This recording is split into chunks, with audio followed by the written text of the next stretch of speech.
So welcome everyone, welcome to the Discovering the Secrets of Consciousness, and that's a great discovery, and yeah, here's more. Come on in. Welcome everyone, welcome. Today on this beautiful Sunday morning or Sunday afternoon or Sunday evening, wherever you find yourself on this planet, welcome, that's great. So I'm happy that you're here and that we can continue in this series. And you see that everything is changing, even the ones that are coming to this meeting. Like there's a continuously refreshment or sorting out, however you want to call it. It's like that's such a dynamic, it's unbelievable. So that's great. So I'm really happy that you made it here and that you're like really present here today in this meeting. You want to be here. That's wonderful. That's so great. So today we include science into this, say, tape group of Joel Goldsmith, and science, including science is like using some examples of science in which there's an attempt to connect with spirituality. And now that's an interesting idea, of course, to see that happening, and that tendency is really there. Like there's more and more discoveries within science that are like within the construct of the human thinking is not solvable at all, but they see it in front of their eyes. Now it's more like it's like 180 degrees upside down. They see something they cannot reason with, they cannot understand, but it's happening. It's coming out of nowhere, it looks like, and it's unexplainable, but it's definitely happening. So this is a really like exciting time, you could say, to include science into spirituality, not to figure things out. Like, okay, is it wrong? Is it right? Is it this or that? It's like no, it will like. There's everything points in the direction, like it's a conversion in the direction of truth. Like everything will come together. There's one unity of the sonship in its very own specific way. And for some that's science, for some that's this, and some choose that path. And like it is very much individual how this path is. For you to come home, to recognize that you never left. This is in fact the bottom line. You never left heaven. You were just in an idea that you could be separate from it. You did your thing, like you created your separation for yourself. You started to believe in it and forgot that there was a way out. Now you start to remember, wait a minute, this story isn't complete yet. More and more will tell me about there's a way out of here. And this is a construct of my own imagination. I can't believe it. I'm so blinded, I cannot even see beyond my own limitation. Unless I ask for help here. To see this all in a whole different way. And to discover more. To actually come to know the secrets of consciousness. Because you are conscious of at this moment, you are conscious of where you think you are.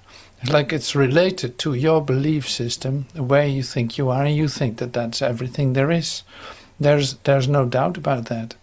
Like you can imagine something that could be outside of it in terms of God somewhere, but in the end, like that's even an idea within your own construct too. So it's not what God is, it's your idea about God. Now this we have to see and realize in the situations that we're in. And we practice that. That's why we meditate and become still, to feel literally, oh yeah, this isn't so. This is not what I think it is. There's something else going on, and I want to stay and come in deeply in touch with that. That's my opportunity here. So that's a thing that we're going to do too. Is like we're going to meditate with some expressions of Joel, just referring back to the nature of your true identity, and that is wonderful. Now, like I said, we include science in, and we have actually a declaration of a well-known physicist and inventor. He invented something that's for sure is in your laptop or in your telephone. He invented that thing. Like he's a quantum scientist, but he's like an amazing mind, so to speak. He discovers all kinds of interesting things that are very helpful for humanity. Now, he had a spiritual awakening, and he talks about it, and I want to share that with you just because of the connections. Like, this is a top scientist. He's right in the middle of everything. He writes books about quantum fields and all this like stuff that I have no idea what this is about. I cannot even think in that direction, or I have no clue what he's talking about when he talks science. But I do know what he talks about when he comes from his own experience, and is like an essential bridge figure in connecting science and spirituality. He opens up ideas. Now, it's not that he's my new teacher or anything. No, it's like, it's great to see a declaration. Basically, somebody discovered something in himself that was completely unexpected. Has nothing to do with his understanding, but it is happening. Now, that's really lovely. So another part that we're going to take a look at is extrasensory perception. And that sounds very technical if I say it like this, but it actually means like for instance, telepathy or clairvoyance or things like that. It's like, maybe you're familiar with it. Maybe you are clairvoyant. Maybe you have sensations that actually tell you something about somewhere, something. Now, here's the thing. Like, for me, it is not to promote this or anything.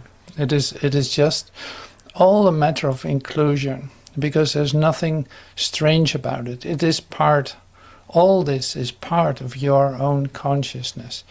And I'm not saying that you have to become clairvoyant. No, I will tell you more about it later. But I want to introduce it. In this introduction, I want to share with you that we include that in too. And one of the Noetic Science experiments with that too. Now here comes Joel, of course, too. So he's like in the meditation in a moment. He will also share very specific about the true nature of your being. Then we have Jesus too. Jesus comes with this is pretty amazing, talking about clairvoyance or like direct communication, basically. And it's like Joel in his talk that we're going to listen to refers to one specific healing of Jesus. Now, in my preparation for this meeting, this specific Jesus healing came to me to share in the study guide that I was developing. Like in the study guide, I use a very specific example of the Canaanite woman who meets with Jesus. And Joel, in this talk, refers to that almost immediately too in this talk. Now you can say like, wow, that's a coincidence. It's like, well, there's only one mind. If you see, like, there's only one consciousness, there's only one connection, there's only oneness, there's nothing outside of that. Coming from a whole-minded vision or whole consciousness vision, this is not a surprise. The fact that I choose the same thing is directed, sure, from whole-mindedness, from spirit, you could say. It is coming to me to use that, just as it came to Joel to use it. Now, that's how lovely is that? So the thing that comes to me to share then is, how lovely is that? To recognize there's a total communication going on in this very moment. It is like there's nothing separate from it. Everything communicates as one. And the only thing that you have to do to participate in it is to listen and to see that you're part of it. Now you could limit that for yourself, thinking that you cannot do that and that you're not good enough and blah blah blah. But that is then up to you. You can release those ideas, and suddenly you discover, wow, I'm actually able to. I know already what you're going to say. You can have that with me too. Like, I'm referring to specific things. While I'm doing that, I'm just listening. I'm not making this up as I go. No, it's given to me to share this with you. Now you know exactly what I'm going to say. There's no accident in that. You already know that. And that recognition is only to comfort you, to not to scare you like, oh my God, that's too much of a coincidence. No, this is all you. This is your consciousness speaking to you. So that's the loveliness of this. And why not communicate with that completely and openly and without limitation? The only limitation is the way that you look at it. So if you give that over, you're literally able to see beyond the appearances. All right, so that was the introduction. We're going to slow down. And we're going to slow down with the meditation. It is an expression, I stand on holy ground. Now, that is exactly what is happening with you right now. So you are standing on holy ground. That means everything that's occurring comes from holiness, from totality, from this one consciousness. So if you don't interfere, you can receive that. You stand on holy ground. That's happening right now. It's not tomorrow. It's happening right now. So that's what I want to share with you. And that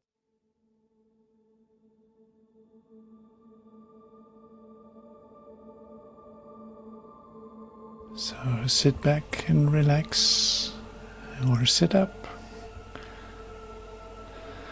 This is a meditation with the words from Joel, from I Stand on Holy Ground, chapter 4.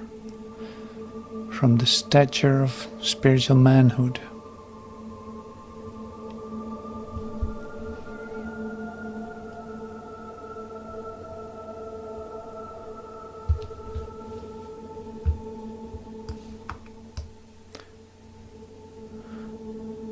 So don't forget to breathe, to relax deeply.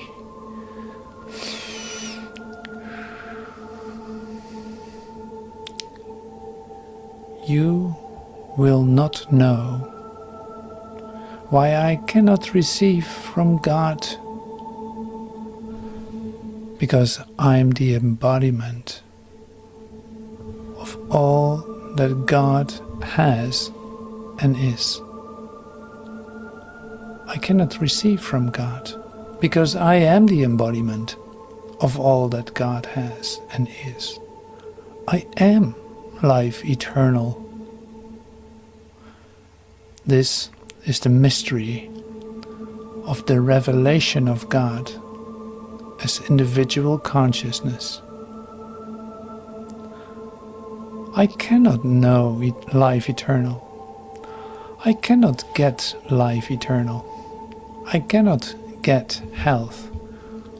I cannot get supply. I cannot get companionship. I am these. I am. I embody. I embrace these with my own being. And that is the reason I cannot demonstrate, get, or attain them. I have meat that ye know not of. I am life eternal. I cannot be resurrected.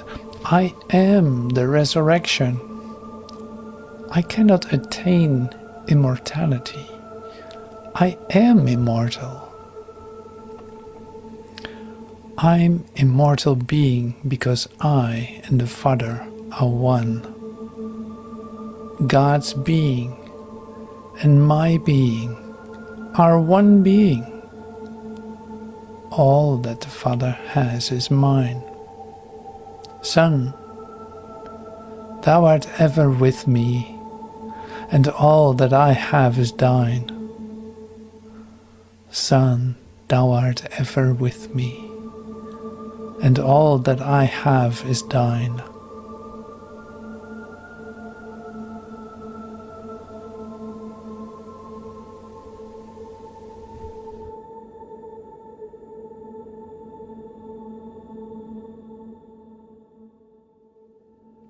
All right, thank you so much for joining in the meditation.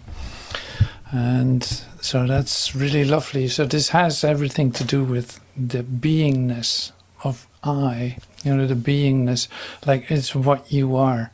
We were sharing about that last week too. It's like it's singular subjective experience of reality.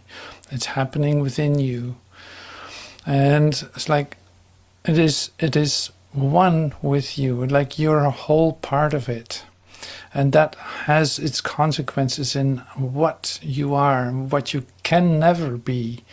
So this is one of the statements that will come up. It's like that what you are means that you cannot be one that is in limitation. Like that what you are is everything there is.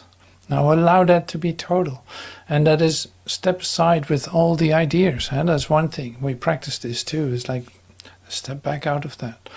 So you can see it's like everything is determined by the way that you look at things. So if you step out of your limitations for a moment, you can see something else. You can see an alternative. You literally come in touch with a different world, a real world that is always available. But if you're like bumping up against a material world where you see limitation, where you experience limitation, where you feel like imprisoned in, then it doesn't seem that there's another world. Now this comes back to in everything. Like if I'm obsessed with science, for instance, if I'm obsessed with science, it is my world. It's what I believe to be my reality. And I do everything I can to discover as much as I can into it. Why? Because that's my world, and I'm curious. I want to know. I want to see what's possible and all these things. I want to make an attempt to go beyond my limitations. Now, and that's frustrating if you find yourself in a limited frame. Then that's never going to work. Like then you always bump up against limitation. So there's only one way, you could say, there's only one way to really go beyond the limitation, and that is to let a vision come to you that is given you to see. Now this attempt is of course inherent in every one of us, to wanting to look beyond the veil, like the veil of limitation and the veil of human existence and all the laws that come with it. You want to see beyond it, because we've come to a point where this has become unbearable. Individually speaking, it's like you're here because that wasn't doable for you any longer. Like there has to be another way of looking at this. Otherwise, it doesn't make sense to be confronted with limitation over and over and over, circling around in guilt and in sin and in limitation, in sickness, in pain and death. And that just seems to be repeating on a slow pace endlessly. Okay, so there's a way out of that. But when do you come to that place? Joel says in this tape that we're going to listen to, like literally everything that happens, what is the greatest speed up for your awakening? Well, that your things are not working out, that something is taken away from you, that you really think that you've lost. Someone might be taken away from you and you think you've lost. You experience sickness, you experience pain, limitation. Why are these things occurring? Like Joel says, this is the great speed up for you in your spiritual awareness, because in fact it literally knocks on your shoulder and say like, hey, this is human limitation. Do you want to see beyond? There's an opportunity here. This cannot be it. If you believe anything to be true, like if I'm standing on holy ground, if I'm literally everything that's occurring me is coming from grace and holiness, why am I experiencing limitation? This is a very legitimate question. Now you get answers to that if you start to open up and not fill in why that is the way that it is. So every limitation that you experience is still coming from and inviting you to coming in touch with the real world, not for anything else. Not to let you stay in limitation. No, you cannot accept limitation, and you have come to the point where it really starts to hurt. Well, great, that is wonderful. Now you're invited to take a next step, to sit down with yourself and to allow something new to occur that is not within your own limitations. Now, like I said, I promised that I will have a testimony of one of the scientists, Federico Faggin. He's a quantum scientist, invents all kinds of stuff for computers, but that's not the most important thing. The thing is that he suddenly came to the point too that he didn't know how to move on. Like nothing did make sense anymore. Yeah, I wasn't happy, and I had reached everything that the world says that if you do all this stuff, you should be happy. And I wasn't. I realized that I was faking being happy because I needed to, because I was running a company. I had to be enthusiastic and everything else, but I was dying inside. So what's going on? What's wrong with this picture? And so consciousness then was, became center stage in my life, understanding that this consciousness somehow was also connected with feeling, desperate inside. So what's going on? So I wanted to understand what consciousness is. So that's when, and I wanted to understand it for my own sake, for not to do something about it, not to monetize, not to make a new technology, because before it was all about, doing something, and now all of a sudden I turn my attention inside because of the suffering. And it was in this climate that I had this extraordinary experience of consciousness. Now I can go to this Tahoe night, in 1990 during the Christmas holidays. We had a home up in Tahoe, which is Lake Tahoe is a beautiful lake, 2,500 meters. And there are mountains, and skiing is great.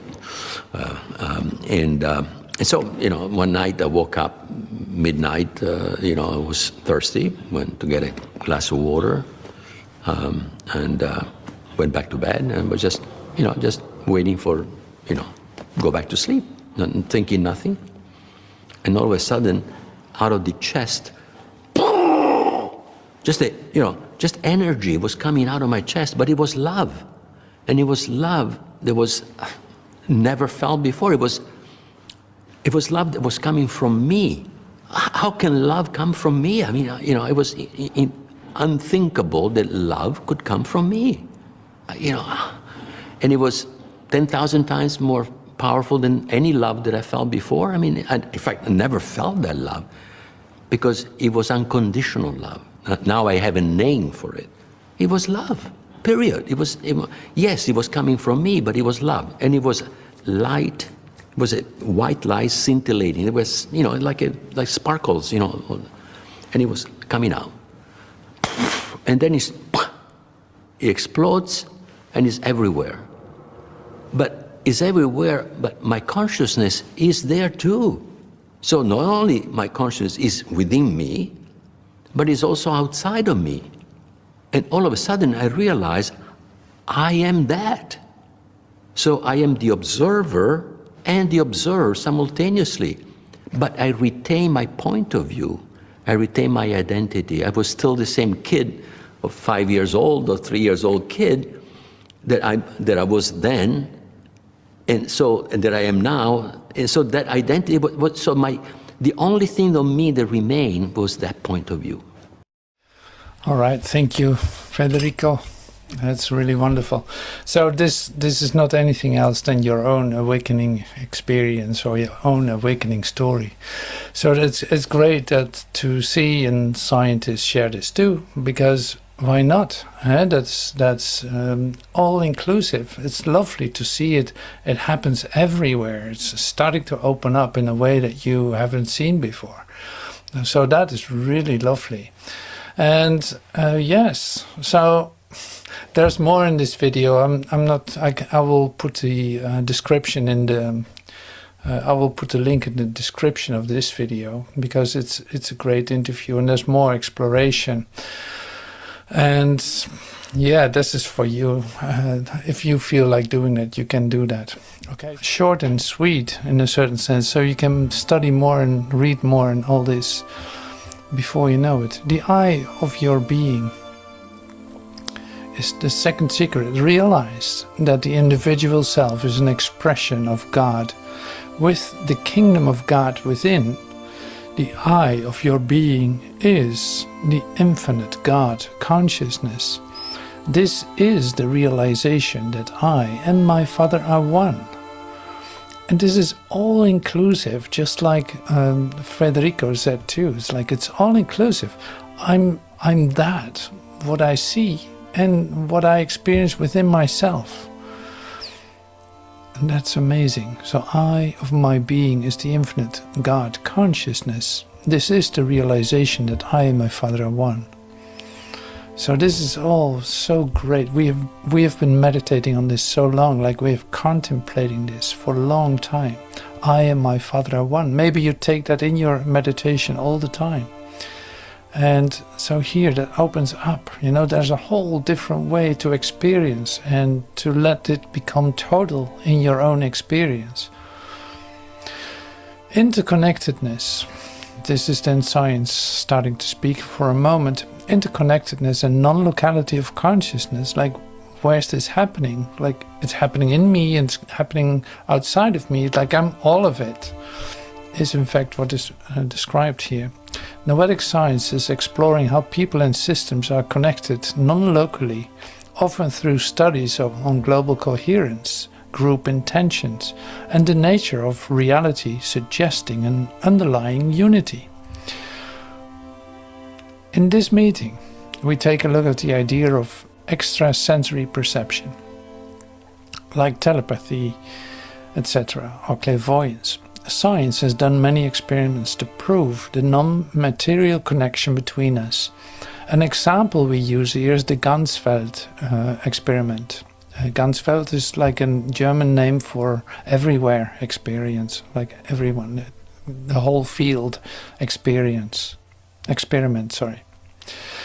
And before I go into that, I want to share something about the extrasensory perception. Since that happens to me too. It's like since my awakening experiences some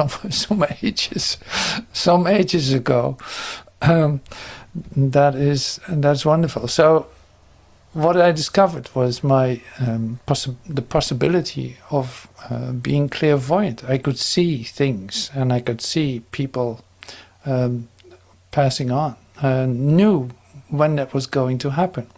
And I talk here in the past tense because there's something that happened in which why I don't continue with this.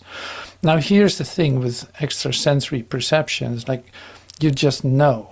That's simple as that. So people were asking me, like, where are my keys? I can't find them. And I would exactly know where they were. And they would find it. It was like 100% score. So that, you've probably heard this before, that I shared it, but it's like, that is a real thing. Like that, yeah, you can use it if you want. But then at a certain point it changed, because I recognized, what am I using this for? To be some kind of yeah, key finder, or like it is still within the limitations that I use this. There must be a different way to look at all of this. And this is really true. It's like that did happen. So I did not actively use the clairvoyance any longer in order to do things within time and space, but came to more like a focus on the direct communication that is possible, and that is the only communication that is going on. And this I practice like all the time, even as we speak. Like there is only one consciousness communicating, and I always say like, and it's yours. To make it really personal, it's like it cannot be someone else's consciousness if there's only one, so it has to be yours.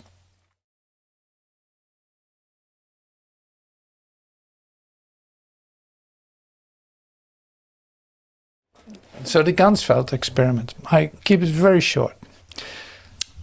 This is interesting. So there's two rooms, two persons, two rooms. One is completely blinded, it's dark, it's with white noise, with a little like red light, but nothing else. And this person is just relaxing and in fact looking actively to visuals that it gets as an experience, sitting in that room for half an hour. So the other person is one who is there, doesn't have sound, like sound noise on his ears or anything. No, he has a picture, and he's actively focusing on that picture, and also having some kind of idea of sending it to the other guy. It's like looking at a picture and sending the idea over to the other guy. Now, so after half an hour, in this time that figure one that is here, with the headphones on and in the dark room, you could say, he, as soon as he sees an image, he shares this out loud. He says, yes, this is whatever it is that he sees. Now, the picture and the story of the guy, the picture of this man and the story, will they come together? Will they be expressing the same thing? Now, they do some statistics and they see like, yes, it's happening more that this person is exactly talking about specifics from this picture when we do this experiment. It's more than you would expect. Like if there's a 25% chance that he would do that, it is 36%. So that's significant, as the scientists would say. So this is the Ganzfeld experiment. They repeated it, and yeah, I leave it for what it is too. Science did that too at a certain point. But I just wanted to mention it because it is an actual hands-on experiment. So, like I said, with my idea of the clairvoyance that I experienced, and recognizing that there's only one mind communicating, so of course everything is available. Like there cannot be a secret really in anything. You know who's in front of you talking to you. When you get the feeling like, I'm not so sure that he means what he says, is like, yeah, that's what you picked up, and you can say like, well, you share that with this person. Like there are no secrets in the universe. There's only one communicating. So and this one is love, is truth, is reality. It's time to bring Joel in. Yeah, here we are. Yet all the time, Joel says, even though probably we have never thought of it, we have been completely surrounded by an atmosphere of love and completely enveloped in divine being. As a matter of fact, we are divine being. We are the Father consciousness itself. But we have walked about in the world believing that consciousness to be something small, finite, insignificant and unimportant is a possibility. The purpose of this ministry, the infinite way, is to bring us back to the Father's house, back to consciousness of the presence and power of God. We are in this work but for one purpose, to be led back to the kingdom of our own consciousness, in which God is manifested as divine wisdom, divine love, as life, truth, permanence, immortality, and eternality. So this is from Consciousness Unfolding, chapter 3. But we did in our meditations, like, this is what you are. There's only one consciousness. The kingdom of God is your consciousness, in which God is manifest, in which you are manifest. You are divine wisdom. You are divine love, divine life, truth, permanence, immortality. Your life eternal. That's what Joel just said. So this is really important to recognize, to come into that. Like, this is how deep, literally how deep we get in touch with ourselves. Like, unbelievably deep. Like, it takes over everything. And this is a gentle invitation to let that happen. And this is why we come together, to say, like, there is no limitation. Like, literally, I am life eternal. I am all the love in the universe. Like, I see this everywhere. Only my eyes need to be opened up for me to see a forgiven world where I can love my brother. I see in everyone my dearest friend. Like this, it's like, and recognizing that I'm home in heaven and that nothing can threaten me and nothing can take that away from me, because there is no opposing force. There is no opposite to the love of God. So this is one of the, say, transformative principles that will come up. Deep insight that Joel shares here is, we are divine being and didn't even know it. We were surrounded by an atmosphere of love and completely enveloped in divine being all along. Did it matter where we found ourselves? No. Was it non-locatable? Yes. We couldn't tell where it was. It's everywhere. Yes. Is it limited in any way? No, it is not. So if you experience limitation, then you try to make that true to yourself, you could say. It's a belief that you carry with you.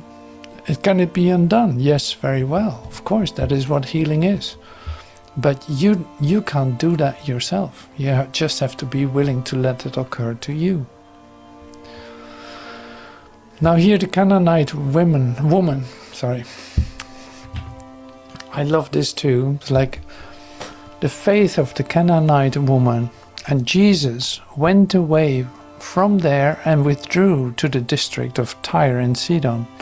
And behold, a Canaanite woman from that region came out and was crying, "Have mercy on me, O Lord, Son of David. My daughter is severely oppressed by a demon." But he did not answer her a word. And the disciples came and begged him, saying, "Send her away, for she is crying out after us." And Jesus answered, "I was sent only to the lost sheep of the house of Israel." It's like, she's not one of my pack. I don't really need to do anything with her. But Joel would say, like, of your own household. But she came and knelt before him, saying, "Lord, help me." And he answered, "It is not right to take the children's bread and throw it to the dogs." She said, "Yes, Lord, yet even the dogs eat the crumbs that fall from their master's table." Then Jesus answered her, "O woman, great is your faith. Be it done for you as you desire." And her daughter was instantly healed. So here are some transformative principles. I love to mention those because they bring everything together. The reality of non-locatable omnipresence of God dissolves the illusion of human limitation or loneliness, separation. If you are a divine being, you cannot be something else too. So in other words, when you experience limitation, then take another look. Like, that cannot be in the, say, reality of your being. That cannot be. So it must be an illusion. So healing, as we saw in Jesus' healing, is not limited by time or place. This is great. So I love to bring in Jesus' healing stories. You could say, like, from Matthew or from John, just because they always give you something that has nothing to do with anything. You could say it has no material connection. Like, there's always a moment in which you say, like, what happened? Now suddenly the guy can walk, but what actually happened? Like, there's no process or anything. Now suddenly something happens, and that is exactly the miracle, you could say. That's the miracle that happens. It's indescribable. It is not a registral moment. No, it can be an experience for you if it happens to you.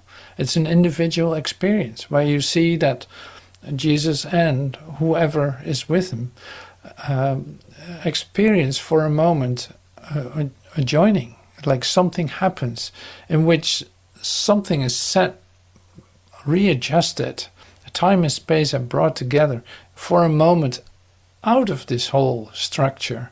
Because why would the demon go if it's there? Like, that doesn't make sense. So this, in human reasoning, it doesn't make sense. A miracle doesn't make sense. But when it occurs to you, you have no complaints, because you got rid of something, or something disappears that seemed to have never been there. And that's really true, of course. But that's why I love to bring this in, because it is not, you can say it's not scientifically provable. You cannot repeat it. No, it's a complete spontaneous occurrence. Jesus wasn't planning to heal her. No, he says it too. It's like, you're not of my household. What Joel would say in the same talk too is like, this one is not of my household, so I don't need to do anything with her. And then she comes back and she keeps, showing Jesus her total faith and trust that it will be all right if she just asks the one. So this is being comforted. This is given to her. Her desire is fulfilled, in the sense she wanted her daughter to be healed. And the moment that she gave herself completely, you could say, and recognized her help coming from Jesus, from her own Christ mind, and the daughter is healed. So that's a beautiful example. So I hope this makes sense to you, to look at it like this, like what we bring together here. Because if you can see that, it is really lovely to to let everything fall into place, but you need to be open to receive that. I recognize that. It's like, why would I bring in science? Well, maybe you have a resistance of including anything from science. It's like, that's past time, and I don't need anything to do with that. I was like, well, this is not how that works. This is basically an inclusion of everything. You're not going to exclude your scientific brother, so to speak, because he might think a little different. No, he will have the same experience as you too. You can see that. It's like awakening is not limited to the ones on the path or the ones that are so-called spiritual students. It can happen to anyone, anywhere, at any time. So, and that is happening because of you. Because you are opening your consciousness to the truth of who you are. And that, we do this together. Like, in that is amazing what is occurring. So time is speeding up, and time shows you totally different things than. But if you think everything stays the same and science is still far away somewhere up there, then you can never come to the place where it actually is occurring, and that is right now, right here. And it comes with all the examples that are present right here, right now. And they are given to you as examples to give you trust or inspiration. And that's exactly what this is for. All right, so this was about as compact as I could keep it. So I'm really happy that you joined me in this. We're going to listen to Joel for probably 25 minutes or so, and I see you after that.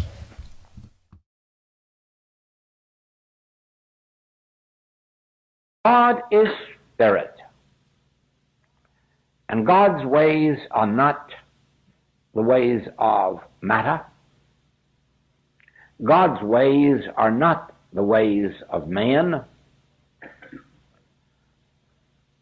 And man, the creature, is not under the law of God, neither indeed can be, cannot please God. Therefore, it is only as we leave our material concepts of good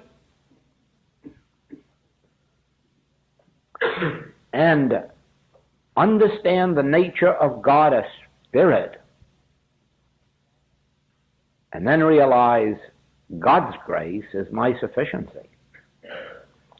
God's ways are sufficient for me. God's thoughts are sufficient for me. God's peace is what I crave. Not the things that make us great in the eyes of men, nor the things that make us proud, successful, happy in the ways of men, but the realization of a spiritual presence that is the life of our being. Strangely enough, the Master reveals, when we have yielded up our prayers, surrendered our prayers for our food, what we shall eat, what we shall drink, and wherewithal we shall be clothed, strangely enough, these things are added unto us. It is possible, when we stop praying for a bicycle, that we'll end up with a private yacht.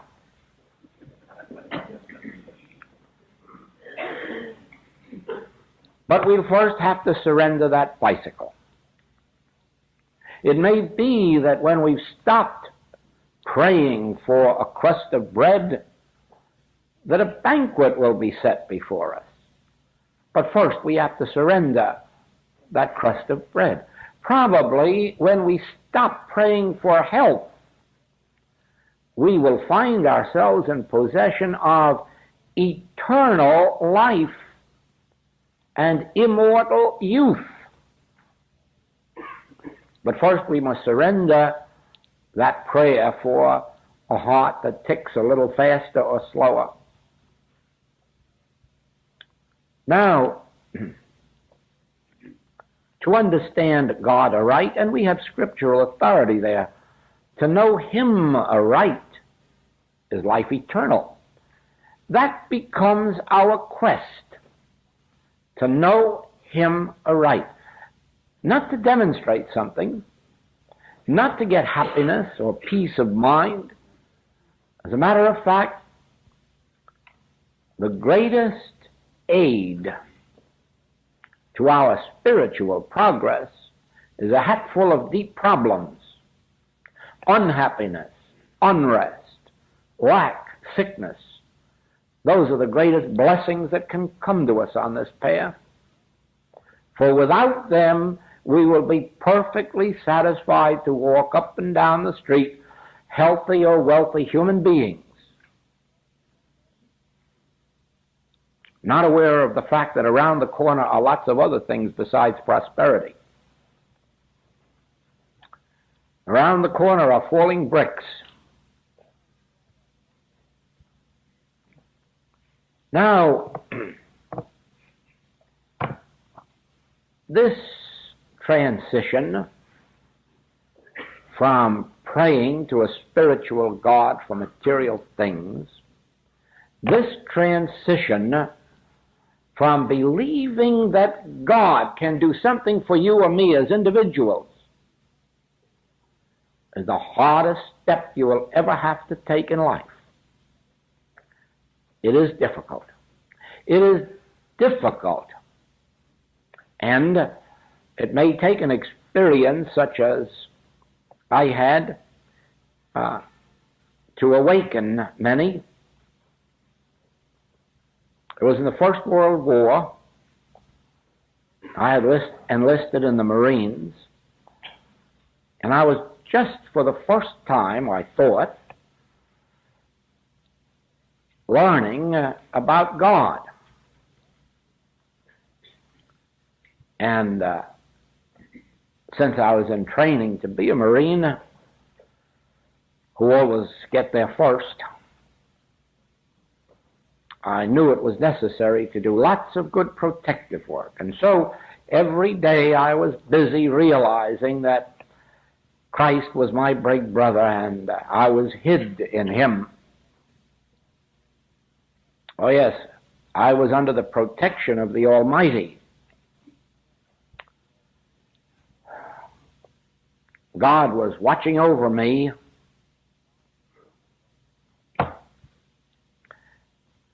You know, one day I think my business sense came to my rescue. And I thought to myself, this is a pretty foolish God I'm praying to. I've learned to say that underneath are the everlasting arms, and I'm hid with Christ and God, and so none of these boys with their bullets are going to be able to reach me. But I have a revolver at my hip and a machine gun in back of me and a 3-inch artillery right in back of them. Oh, watch out, boys, we're coming. But we're all protected, remember. We just know the right combination of words. Pretty foolish God. And so I decided there and then that there'd be no more praying until I really caught a glimpse of what prayer meant, how to pray. And I stopped it. And a few days later, in what seemed to be an accident, I threw the Bible off of my stand, and when I leaned over to pick it up, there were great big electric lights, this big. Neither pray I for these alone. And in a flash I saw that there is no such thing as protection for me or for you. There's no such thing as protection for our side or for your side. God is no respecter of persons. God is infinite spirit. God can't be finitized to come down and pick out me on that front line and say, you can't be touched, but all these others can. No, as far as I'm concerned, I see now God is the Father of you and of me. Now, of course, a series of miracles happened, and I never was called on to shoot anybody or to be shot at. But that is not the major point in the experience. The major point is that it brought another question. How about all those who, in spite of this great truth, did come into difficulties, were killed or wounded, maimed in one way or another? And the 91st Psalm came back again. 1,000 shall fall at thy left hand, and 10,000 at thy right. And it was only years later that all of this clarified itself to me. And that is one of the major themes of this message. God is, and God impersonally is, equally is, the God of all. But God is of no avail except to the individual who becomes conscious of God. And that is why 1,000 can fall at your left and 10,000 at your right, but it will not come nigh thy dwelling place. The Master revealed that in the 15th chapter of John, although it took me many years before I discovered it. If you abide in the Word and let the Word abide in you, you will bear fruit richly. But those who do not abide in the Word and let the Word abide in them, they will be as a branch of a tree that is cut off and withereth. And so came to me the answer to the question which started me on my search for God. How can the world be made safe? How can the world be rid of sin, disease, death, lack, and limitation? And now we know the answer. Ye shall know the truth, and the truth shall make you free. And it is ye who must know the truth, because 1,000 here and 10,000 here who are not knowing the truth shall fall. All those, left and right, who do not abide in the Word and let the Word abide in them, become branches that wither. So we have then the secret of the New Testament, which undoubtedly was the secret of some, at least, of the Hebrew prophets. Ye must know the truth. Ye must abide in the truth, and not seek to have God do something for you which God is not doing for others. No. Now, the question then comes, what is truth? There are many answers to that question, depending on the viewpoint, but the message of the infinite way is clear.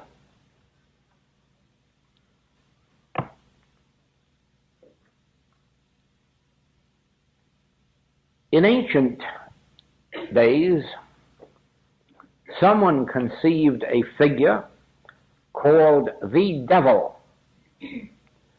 This devil was the seat and source of all evil. As philosophy developed, they got rid of the devil. They split him into two. And they had good and evil. Well, religion had two also, God and devil. But philosophy couldn't accept the God and it couldn't accept the devil. So it impersonalized these and called them good and evil.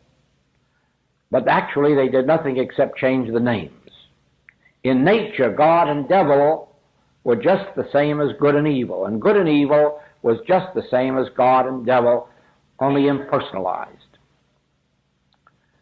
Metaphysics came along and perpetuated the same idea by having immortal mind and mortal mind. And just as the devil was always in opposition to God in religion, so was evil always in opposition to God, good in philosophy, and so mortal mind is always doing something to immortal mind in metaphysics. But the infinite ray, through revelation, received this: there is neither good nor evil. There is neither God nor devil. There is neither immortal mind nor mortal mind. There is divine being, call it any name you will, God, Spirit, I am, call it what you will. There is that which is the creative, maintaining, and sustaining principle of this universe. And opposed to it is nothing. Paul was wrong when he said the carnal mind is enmity against God. There is no enmity against God. There are no enemies. There is no opposition. There can't be if God is infinite. There can't be if God is omnipotence, omniscience, omnipresence. Therefore, religion is wrong when it has two powers. Philosophy is wrong when it has two powers. Metaphysics is wrong when it has two powers. And in order to pray aright, it becomes necessary to understand there is but one, and it isn't a power. It can't be appealed to. It can't be used. It can't be influenced. It is. It is a state of is. It is being, eternal, immortal being. And ye shall know that truth, and that truth will make you free of the belief that there are two powers. That you need a God power to overcome an evil power when there are no evil powers. In the face of omnipotence, how can there be evil powers? And if there are no evil powers, what do you need any other powers for? Therefore, to use the word power correctly means to use it in the sense of infinite, creative, maintaining, and sustaining principle, but never to think of it as a power over another power, a power against another power, a power that can be used. Once you give up the idea of a power that can be used, you'll stop praying to God to destroy the evils in your life, and you learn to pray the prayer, the Lord is my shepherd, I shall not want. And to be so grateful, to be so warm inside, because the assurance has come to you, the Lord is my shepherd. And that's all. No begging, no pleading, no affirming, no denying, no using powers, relaxing from power.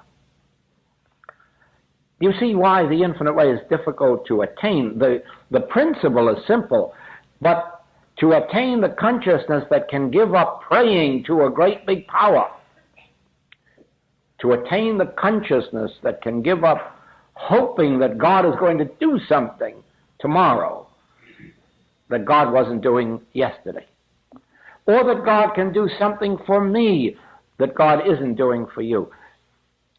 This is the practice of the infinite way, the living of the infinite way. This is what takes time and effort. This is why we have so many books and so many letters and so many classes.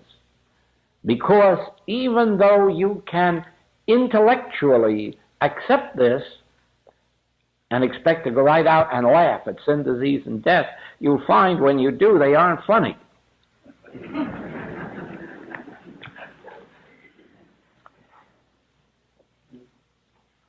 After you have agreed, after your heart has agreed, this is the way, this really is the way, then comes that period of developing the consciousness, developing that consciousness to the place where you can sit down in quiet and realize the Lord is my shepherd, I shall not want.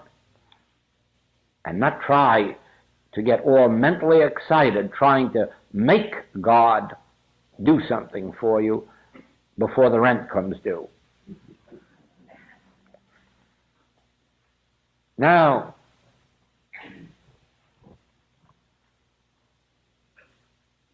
our classwork is devoted to explaining the principles which have been revealed to me, which constitute our message, and then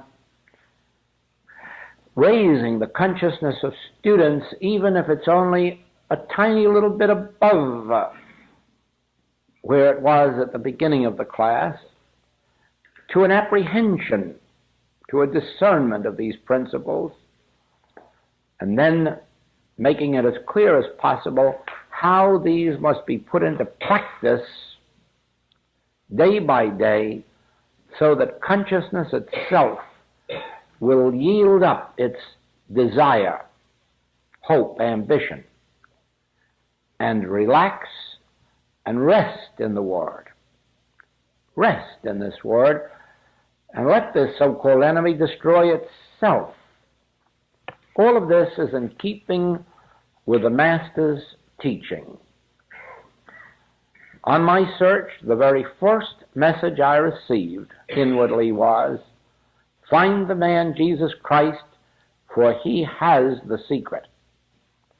That has been my work for all of these years, seeking and finding what that man knew and had and taught.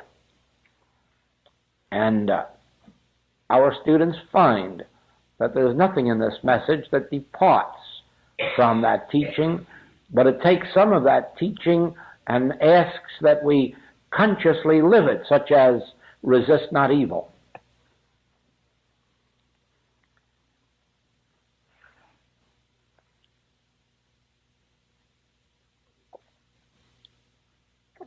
The fruits of the Spirit are really worthwhile. They are indeed peace and joy, harmony, abundance of the spiritual realities. And often these are made manifest in the great good that comes into our human experience in many forms. But the main thing for those embarking on the spiritual path is to give up right at the start, give up the hope that God is going to do something to your material life. Give up these human good, whether things or thoughts, and center on the question, what is my peace that I give unto thee, that is not as the world giveth?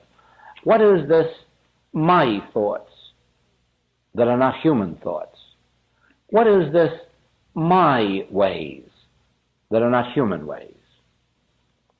And then you find that seeking the kingdom of God is not for the purpose of increasing our material sense of existence, but of annihilating it.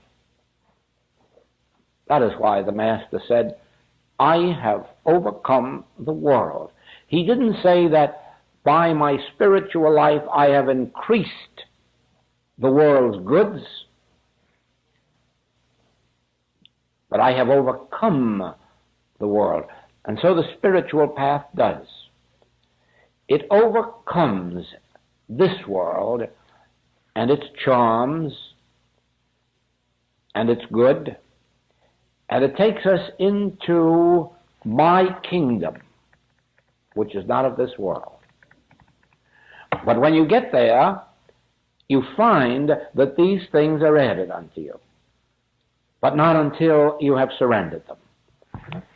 Thank you until tonight. Thank you. Thank you, Joel, for this talk.